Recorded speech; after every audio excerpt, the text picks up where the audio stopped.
Muito bem. Toda vez que a gente fala sobre maturidade emocional, um dos grandes problemas, um dos grandes enganos que as pessoas têm quando eu vou explicando o que é maturidade é quase que inevitavelmente perguntar se pessoas mais racionais são necessariamente mais maduras. E, por outro lado, se pessoas emocionais são necessariamente imaturas. O que quer dizer? Que então, que pessoas que seriam racionais, porque são capazes de fazer um pensamento analítico mais estrito, seriam maduras? Puxa. Então é meramente uma questão cognitiva, e pessoas mais emocionais seriam necessariamente imaturas, simplesmente porque elas levam em consideração é, as emoções delas para tomar uma decisão, então elas seriam necessariamente infantis? Não, não é nem é uma coisa nem outra. O que acontece é o seguinte, vamos tentar entender então o que as pessoas chamam por pessoas racionais. O que elas definem como pessoas racionais são aquelas pessoas que são menos afetadas por emoções e, portanto, conseguiriam tomar decisões e ter posicionamentos na vida delas que seriam mais isento de afetações intensas que as emoções causariam. E por que isso é um mito logo de cara? Porque isso não é possível ser feito. Né? Do ponto de vista cerebral e do ponto de vista psicológico, não existe nada que seja capaz de bloquear as emoções na nossa vivência emocional. O que quer dizer? O cérebro ele é um todo integrado. A gente tem uma mania de pensar razão e emoção como se fossem duas esferas absolutamente diferentes uma da outra. E por que isso acontece? Porque dentro da filosofia, a filosofia do Descartes, propriamente dita, esse engano vem sendo reforçado há muito tempo. Essa ideia de que penso, logo existo, o pensamento como se fosse a única via de apreensão do mundo à nossa volta.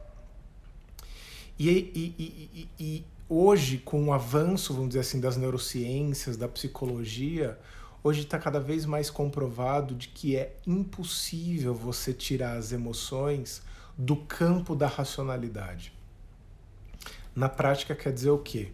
Na prática quer dizer que você não consegue separar todos os fenômenos que existem da vida emocional, que estariam concentrados basicamente na amígdala e também em todo o córtex frontal, daquilo que, do córtex como um todo, daquilo que as pessoas entendem que é a racionalidade, que seria o córtex frontal.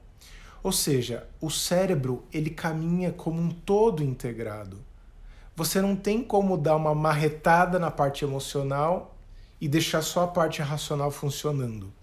Tanto é que o Damasio, que é um neurocientista, que escreveu muito sobre isso, ele fala que pessoas que têm um dano cerebral de partes importantes da emocionalidade, essas pessoas ficam desfuncionais em termos pragmáticos. Por exemplo, a pessoa não consegue fazer uma escolha básica do tipo que roupa eu uso, que comida eu como, porque ela não tem o recurso da emocionalidade, das memórias afetivas dela, ela não tem esse percurso psicológico complexo que são implicadas as emoções para poder tomar nenhuma decisão na vida cotidiana. Ora, o que supostamente as pessoas estariam chamando de uma pessoa racional estaria longe de ser uma pessoa habilitada apenas a lidar racionalmente com as coisas. Então, nesse sentido, o raciocínio do Descartes, o filósofo, que seria penso, logo existo, não é verdadeiro, porque deveria ser algo mais parecido com penso e sinto, logo existo. Por isso que eu sempre bato no mito da racionalidade. Não é possível você ser uma pessoa somente racional, porque aquilo que a gente chama de racionalidade é um fenômeno essencialmente emocional. E por que existe também essa confusão? Porque a gente entende que emocionalidade necessariamente quer dizer intensidade e necessariamente quer dizer expressividade e necessariamente quer dizer reatividade. Então a gente imediatamente encara as emoções como se fossem coisas intensas, fervilhantes e impulsivas por si só, né? Ou seja, não é isso. Não é isso que acontece na vida cotidiana. As emoções, elas são sinalizadoras de estados internos e captações externas. Ou seja, tudo que acontece do lado de fora ou de dentro passa por esse crivo racional, vamos dizer assim, e emocional, e é por isso que a gente consegue fazer as coisas que a gente faz no nosso dia a dia. Então, quando eu paro para pensar, acho que eu vou fazer tal coisa agora e não depois. Isso é uma decisão que parece ser racional, mas ela é essencialmente emocional também. Ou seja, do ponto de vista didático, nós falamos pensamentos e sentimentos, mas do ponto de vista do fenômeno acontecendo, não existe essa separação de razão e emoção. Então, isso já é uma coisa que a gente deveria ter como algo claro. Então, por exemplo, uma pessoa supostamente racional, que é capaz de fazer deduções, análises, ela consegue fazer uma inversão cognitiva, ela consegue olhar o mesmo fenômeno por diferentes ângulos, vamos dizer assim, essa pessoa também lida com recursos emocionais, ainda que ela não se dê conta. A gente tem que fazer também uma diferença entre pessoas racionais e pessoas frias.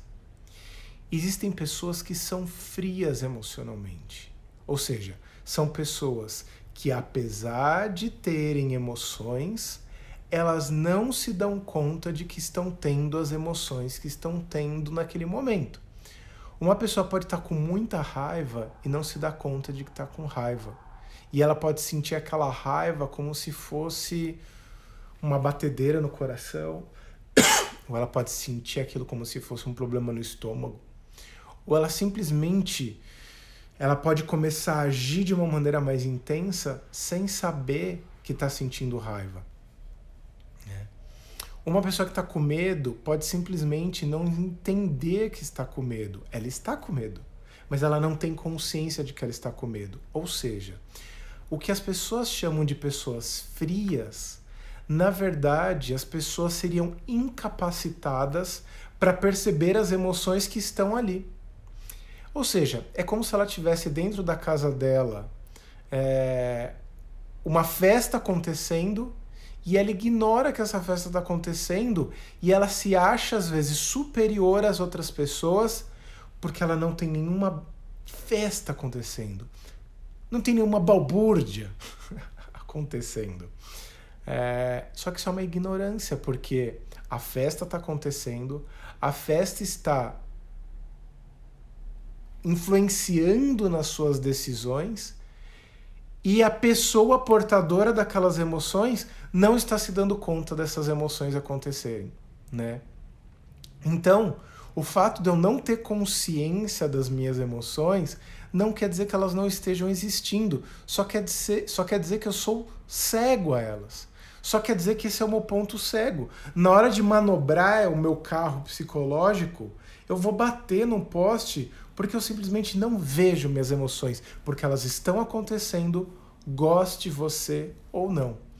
Então, se você é daquela pessoa racional, fria emocionalmente e se acha tendo vantagens emocionais sobre as outras pessoas, isso não é uma vantagem para você. Aliás, é um grande e claro problema que tem a ver com a dificuldade de lidar com a imprevisibilidade e com uma suposta irracionalidade das emoções.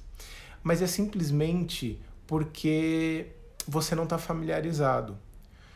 Se as emoções são grandes informantes a respeito do nosso estado interno e do estado externo, você concorda que se eu não me dou conta disso, na verdade eu estou perdendo grandes alarmes de como reagir às situações do dia a dia? Ou seja, uma pessoa fria não é melhor do que uma outra pessoa que não seja fria. Então, por exemplo, uma pessoa emocional que seria mais ativa, talvez, em algum nível instintiva, guiada por emoções e guiada por valores, essa pessoa não necessariamente é um trem desgovernado. Ela só é uma pessoa que lida com as emoções da maneira mais pura, tal como elas estão acontecendo. O que faz uma pessoa madura não é o fato dela ser supostamente racional e supostamente emocional. O que faz uma pessoa ser madura é a capacidade que ela tem de gerenciar o que se passa no mundo interno dela e reagir de uma maneira mais apropriada e que cause um tipo de solução mais complexa do que o problema que ela está atravessando. Ou seja, é como se me dessem um grande quebra-cabeça confuso e eu conseguisse, a partir da minha integridade psicológica, reagir àquilo, e isso seria maturidade. Então, maturidade e racionalidade não são a mesma coisa. Pessoas frias não são mais maduras. E pessoas emocionais não são pessoas mais imaturas. Nesse sentido, então, como que a gente deveria pensar a ideia de maturidade? A maturidade é uma percepção psicológica, é uma maneira de se relacionar com o mundo que ela é integral. Ou seja, não é nem supostamente uma razão e nem supostamente só uma emoção. Por quê? Porque as nossas emoções, elas são guiadas por valores internos conscientes que a gente tem clareza quando perguntam, quais são os seus valores? Meu valor é o bem, é a paz, é a humildade, valores humanos bonitos, vamos dizer assim. Outra coisa são os contravalores, que são mais inconscientes, que são aquelas coisas que a gente aprendeu ao longo da nossa vida, sem se dar conta que estava aprendendo, e que na prática é o que acaba acontecendo. Então, por exemplo, uma pessoa que tem uma tendência a achar que ela tem que ser esperta porque pessoas espertas são espertas. Só que ela, nessa tentativa de ser esperta, ela quer passar na frente dos outros, dar cambal nos outros, ela quer fazer uma sacanagem, vamos dizer assim. Racionalmente, ela entende que fazer o bem é uma coisa importante, mas na prática, o contravalor dela pode ser de ser mais rápido é melhor do que fazer o bem, na prática. Isso quer dizer, então, que não adianta a racionalidade dela, aquilo que ela idealizou para si mesma, pareça ser algo bom, se na prática as emoções dela estão contaminadas por valores distorcidos. O que quer dizer, então, que nem racionalidade torna você maduro, nem emocionalidade torna você maduro. Na prática, o que faz com que você seja maduro é integrar os processos cognitivos que a gente entende por racionais e os processos mentais que a gente entende por emocionais. Por quê? Qual é a grande sacada de consultar as emoções quando eu estou lidando com uma coisa na vida cotidiana? Então imagina que eu estou numa conversa super sensível, numa situação super delicada, com uma pessoa que eu gosto muito e que está passando por um tipo de sofrimento emocional. Se eu não me conectar com as minhas emoções, eu posso estar sendo implacável, rígido, endurecido com aquela pessoa e comigo mesmo, e eu nem estou me dando conta de que eu estou machucando uma pessoa que eu gosto muito. Daí a pessoa ser chamada de fria, porque ela ignora os sinais que o mundo emocional dela oferecem para ela. Então, quando você faz as pessoas sofrerem, na verdade, você está desconectado de algumas coisas. Você está desconectado dos seus contravalores, no sentido de que você não tem consciência que eles atuam sobre você, ou seja, aquelas coisas que a gente aprendeu na maciota, na vida cotidiana, do tipo, eu tenho que resolver a coisa na mão, por exemplo.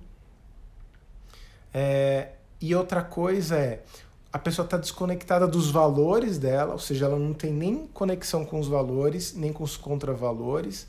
E essa pessoa, na verdade, ela está desconectada da capacidade analítica de perceber qual é o impacto sobre o outro e mais, de sentir aquilo imediatamente quando acontece, né?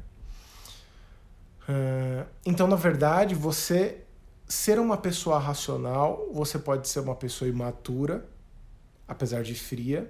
Quer dizer, então você é imaturo porque, na verdade, você pode ser uma pessoa vingativa, você pode ser uma pessoa fofoqueira, você pode ser uma pessoa que age de uma maneira a prejudicar os outros, né? Então, isso você não está blindado disso só porque você supostamente é uma pessoa fria. E você também pode ser uma pessoa emocional e ser uma pessoa bondosa, você ser uma pessoa que beneficia as outras pessoas, né? E que você tem controle emocional. Você pode ser uma pessoa emocional mais emotiva, e você tem a capacidade de lidar com as suas emoções. Então, qual é o grande equilíbrio? O grande equilíbrio é a sabedoria. A sabedoria é você ter o equilíbrio entre intelecto, o que as pessoas chamam de razão, e emoções, que são aquelas coisas que te dão vivacidade e que te dão energia. A sabedoria conectada com a compaixão, que é a capacidade de você beneficiar as outras pessoas, é o que promove a efetiva maturidade emocional.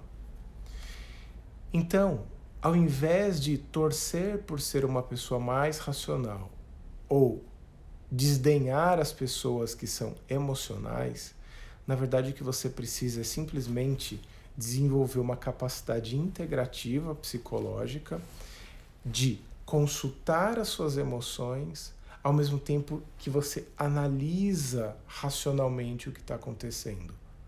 Então, a análise e a emoção são coisas que estão profundamente conectadas e que fazem você se relacionar com os outros a partir de outras esferas da sua vivência.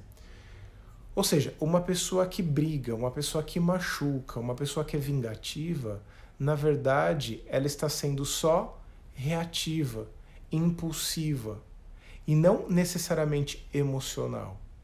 Então ela precisa aprender a ser uma pessoa que controle as suas ações, controle a sua boca, controle a sua maneira de se expressar e que ela vai entendendo o que está na base daquela suposta maldade.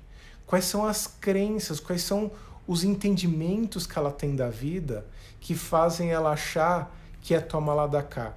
Qual é o repertório emocional dela? É uma análise que ela precisa fazer.